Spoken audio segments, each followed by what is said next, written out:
Halo semuanya, pernah nggak sih ngerasa sedikit bingung dengan semua sistem penilaian kinerja digital yang baru ini? Kalau iya, Anda nggak sendirian kok.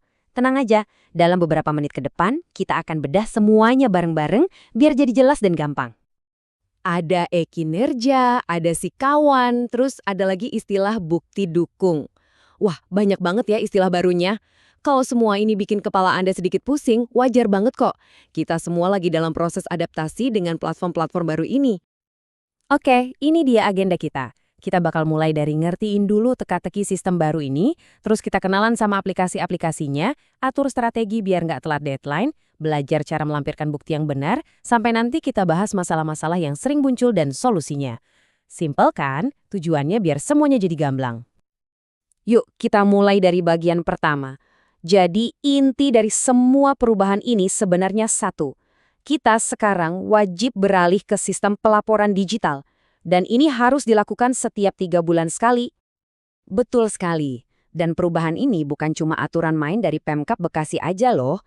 Ini tuh ngikutin aturan nasional, yaitu Permen Pan RB nomor 6 tahun 2022. Tujuannya apa? Supaya ada standarisasi dan pemantauan kinerja kita semua jadi lebih objektif di seluruh Indonesia. Nah, sekarang kita kenalan yuk sama 3 alat tempur utama kita. Penting banget buat kita paham fungsi masing-masing aplikasi ini supaya nggak salah kamar pas mau lapor. Pertama, ada e-kinerja BKN. Anggap aja ini rapor resmi kita.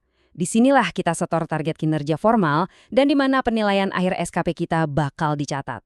Ingat ya, ini platform levelnya nasional, langsung dari BKN.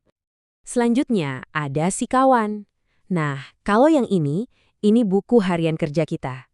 Ini adalah sistem lokal khusus buat kita di Kabupaten Bekasi. Fungsinya lebih buat nyatet aktivitas harian dan bulanan. Nah, buat masuk ke Sikawan, kita pakai akun Bisma. Dan yang terakhir, Bisma. Ini ibaratnya kunci masternya. Akun Bisma inilah yang kita pakai buat login ke Sikawan. Tapi nggak cuma itu, Bisma juga jadi tempat kita melakukan penilaian perilaku 360 derajat, di mana kita saling kasih umpan balik dengan rekan-rekan kerja kita. Jadi, biar gampang ingatnya, gini aja deh. E-kinerja itu buat laporan resmi triwulanan dan tahunan, target-target besar kita. Kalau Sikawan, itu buat catatan harian, kerjaan kita sehari-hari yang perlu divalidasi atasan. Fungsinya beda, tapi dua-duanya sama-sama penting. Oke, kita lanjut ke soal yang sering bikin deg-degan, deadline. Biar nggak keteteran, kuncinya itu kita harus tahu polanya sepanjang tahun. Coba kita lihat deh jadwalnya.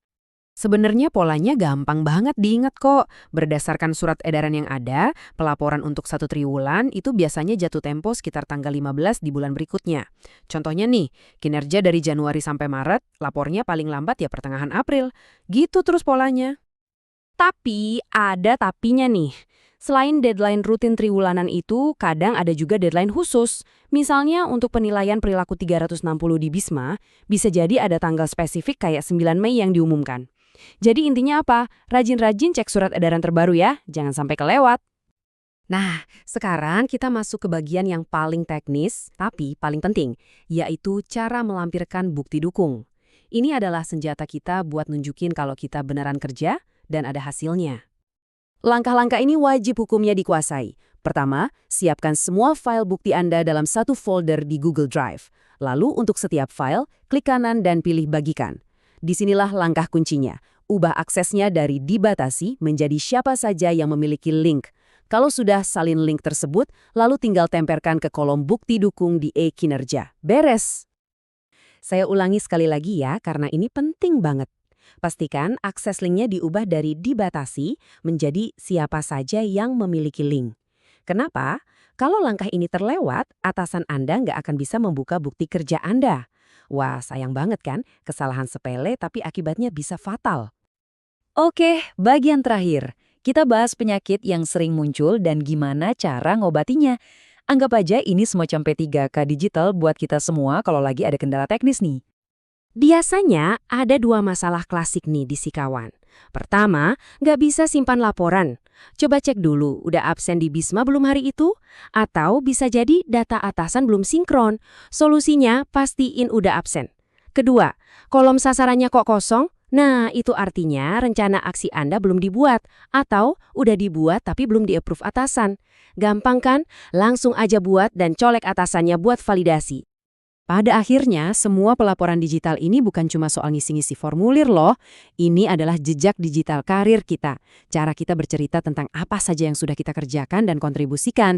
Jadi, dengan semua perangkat ini di tangan Anda, pertanyaannya sekarang adalah, kisah karir seperti apa yang mau Anda bangun?